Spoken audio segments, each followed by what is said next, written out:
রংপুর জেলার পীরগঞ্জে একতা বন্ধন স্বেচ্ছাসেবী সংগঠনের আয়োজনে কোটা সংস্কারের দাবিতে দেশের বৈষম্যবিরোধী ছাত্র জনতার আন্দোলনে বেগম রোকেয়া বিশ্ববিদ্যালয়ের ইংরেজি বিভাগের শিক্ষার্থী শহীদ আবু সাইদ মীর মুগ্ধ সহ সকল শহীদদের স্মরণে আলোচনা ও দোয়া মাহফিল অনুষ্ঠিত হয়েছে।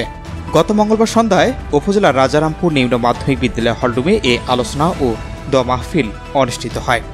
এ সময় একতা বন্ধন স্বেচ্ছাসেবী সংগঠনের সকল সদস্যদের উপস্থিতিতে বক্তব্য রাখেন ক্রীড়া সম্পাদক রেদানুল হক, পরিবেশ বিষয়ক সম্পাদক গোলাম মোস্তফা, ধর্ম বিষয়ক সম্পাদক আবদুল্লাহ আল হামিম, দপ্তর সম্পাদক সাজ্জাদুল ইসলাম, সাধারণ সম্পাদক মইনুল ইসলাম, সভাপতি মেহেদি হাসান সহ আরও অনেকে। বক্তব্যে সংগঠনের প্রতিষ্ঠাতা পরিচালক রতন মিয়া বলেন, সোনার বাংলায় কোনো বৈষম্য থাকবে না, কোনো ঘুষ থাকবে না, মারামারি কাটাকাটি ও হানাহানি থাকবে না। এছাড়াও সমাজে শান্তি ও শৃঙ্খলা ফিরিয়ে আনতে আইনশৃঙ্খলা বাহিনীর সাথে সমন্বয় করে দেশের প্রতিটি নাগরিকদের স্ব জায়গা থেকে কাজ করে যেতে হবে। পরে সংগঠনের অর্থ সম্পাদক মহিদুল ইসলামের নেতৃত্বে দোয়ার মাধ্যমে কার্যক্রম সমাপ্ত ঘোষণা করা হয়। Shahinur Rahman, news desk, ABN 24।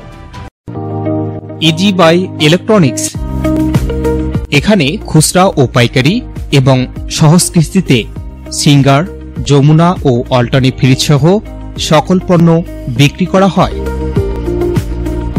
Proprietor Mohammad Abdur Razzak Mondal. স্থান উপজেলা পরিষদ সংলগ্ন জামতলা রোড, পীরগঞ্জ, রংপুর। আলম সার প্যালেস, এখানে TV, fridge, rod, cement, shallow machine ও পাওয়ার টিলার সহজ কিস্তিতে বিক্রি করা হয়। Proprietor Mohammad mister Alam. স্থান খালাসপীর, পীরগঞ্জ, রংপুর।